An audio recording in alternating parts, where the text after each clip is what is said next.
ఇప్పుడే 'సలార్ 1 AM' షోని చూసేయడం అయితే జరిగింది. ఏమైనా సినిమానా అసలు?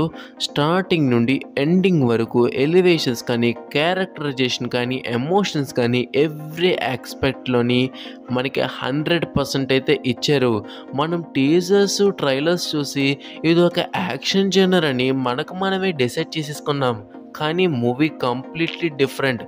ఒక ప్యూర్ డ్రామా బేస్డ్ మూవీ.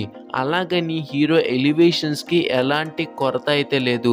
సూపర్‌గా ప్రభాస్ గారి కటౌట్‌ని అయితే వాడుకున్నారు. ఇంకా స్టోరీ విషయానికొస్తే ఆల్రెడీ ప్రశాంత్ నీల్ గారు చాలా సార్లు చెప్పారు.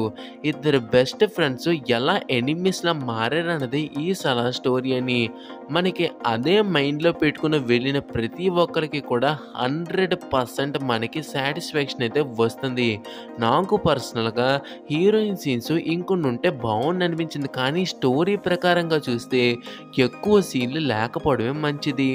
మెయిన్ ఏంటంటే 'బాహుబలి' ప్రభాస్ అలాగే 'కేజీఎఫ్' ప్రశాంత్ నీల్ అనగానే 'పృథ్వీరాజ్ కుమార్' గారి క్యారెక్టర్ ఏ ఇంపార్టెన్స్ ఉంటుందిలే అని అనుకున్నాను.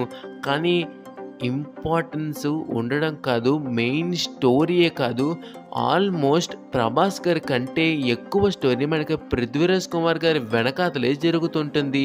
సో ఆ విధంగా ప్రతి ఒక్క క్యారెక్టర్‌కి కూడా స్ట్రాంగ్ ఎమోషన్ అయితే ప్రశాంత్ నీల్ గారు రాశారు. ఇంకా ఓవరాల్‌గా చెప్పాలంటే ఇంకేం చెప్పాలి, జస్ట్ అలా టికెట్ కొనుక్కొని 'సలార్' మ్యాడ్‌నెస్‌ని ఎంజాయ్ చేయడమే. సో రేటింగ్ వచ్చేసరికి 3.5 out of 5. Thank you for watching. జై హింద్.